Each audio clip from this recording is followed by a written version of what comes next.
Hi అండి అందరికీ welcome to Swathi food blogs.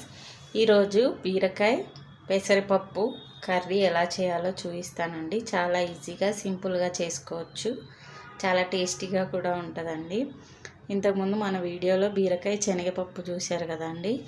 ఇప్పుడు బీరకాయ పెసరపప్పు, ఇది మనకి వంటికి చలవ కూడా అండి పెసరపప్పు, కాబట్టి ఈ విధంగా చేసుకోండి, మంచి టేస్టీగా ఉంటుంది.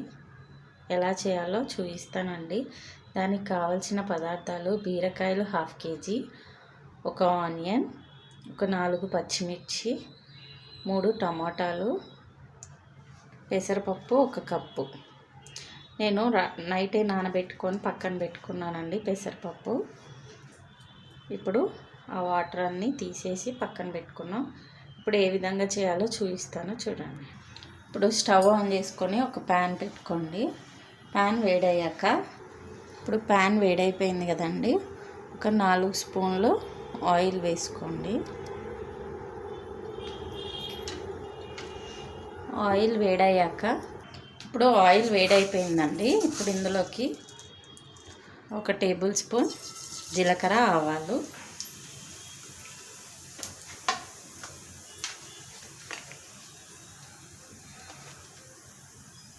అలాగే ఆనియన్స్,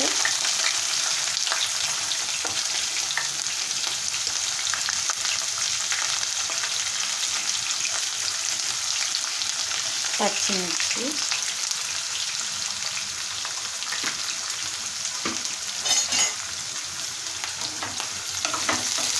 వేసుకొని మంచిగా ఫ్రై చేసుకోండి ఆనియన్స్ని. ఇప్పుడు ఆనియన్ మంచిగా ఫ్రై అయిన తర్వాత 1/2 టేబుల్ స్పూన్ పసుపు,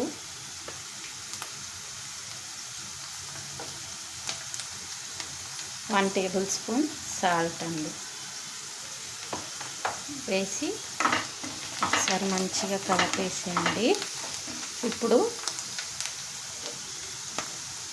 బీరకాయ ముక్కలు ఉన్నాయి కదా, బీరకాయ ముక్కలు వేసుకోండి.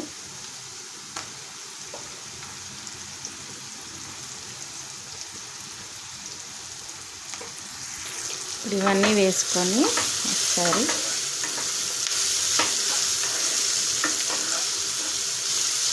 కలిపేసి మూత వేసుకున్నామండి. ఒక 5 మినిట్స్ మూత పెట్టుకున్నాం.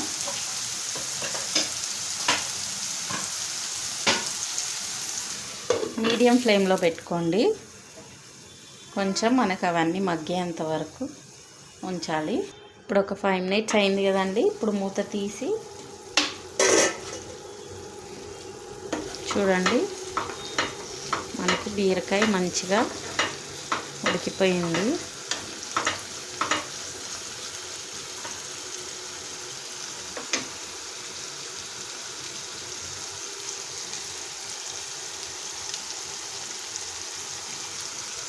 ఇప్పుడు ఇందులో టమాటా వేసుకున్నామండి.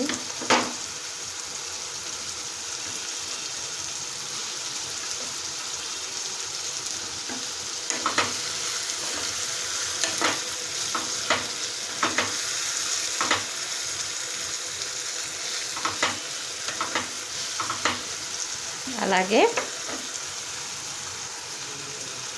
పెసరపప్పు వేసేస్తున్నాను. ఇప్పుడు మూత పెట్టేసుకోండి ఒక 3 మినిట్స్. టమాటా ఇంకా పప్పు కొద్దిగా మగ్గుతుంది కదా. ఇప్పుడు ఒక 3 మినిట్స్ ఉంచేసి దాని తర్వాత ఇప్పుడు ఒకసారి మూత తీద్దామండి. ఒక 3 మినిట్స్ తర్వాత మూత తీసి చూస్తే చూడండి, బీరకాయలో ఉన్న వాటర్ అంతా వచ్చి మనకి ఇవన్నీ ఉడికిపోయాయి మంచిగా. ఇప్పుడు ఇందులోకి కొత్తిమీర వేసుకుందామండి.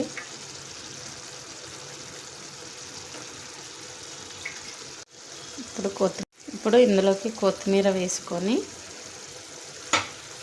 మంచిగా ఒకసారి కలిపేసుకోండి. చాలా టేస్టీగా ఉంటుందండి, సింపుల్గా చేసేసుకోవచ్చు.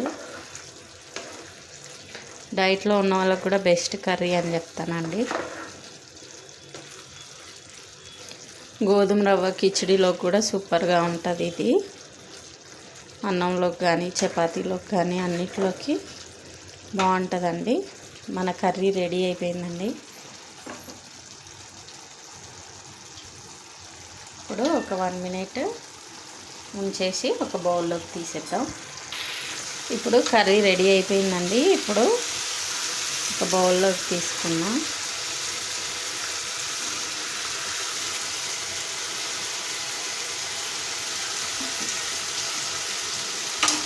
ఎంతో ఎమ్మీగా ఉంటుందండి, టేస్టీగా ఉంటుంది కర్రీ మాత్రం.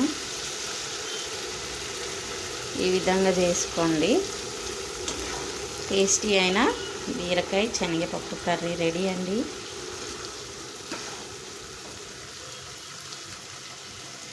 ఖచ్చితంగా మీకు కూడా నచ్చుతుందండి. ఈ విధంగా చేసుకొని ఎలా ఉందో కమెంట్స్లో తెలపండి. మీకు కనుక ఈ రెసిపీ నచ్చినట్లయితే లైక్ చేయండి, షేర్ చేయండి, అలాగే సబ్స్క్రైబ్ చేయడం మర్చిపోకండి. మరిన్ని వీడియోస్తో మీ ముందు ఉంటానండి. చూడండి, ఎంతో టేస్టీగా ఎంతో రుచిగా ఉంటుంది. ఒకసారి ట్రై చేసి చూడండి. థ్యాంక్ యూ ఫర్ వాచింగ్ అండి. బాయ్ అండి అందరికీ.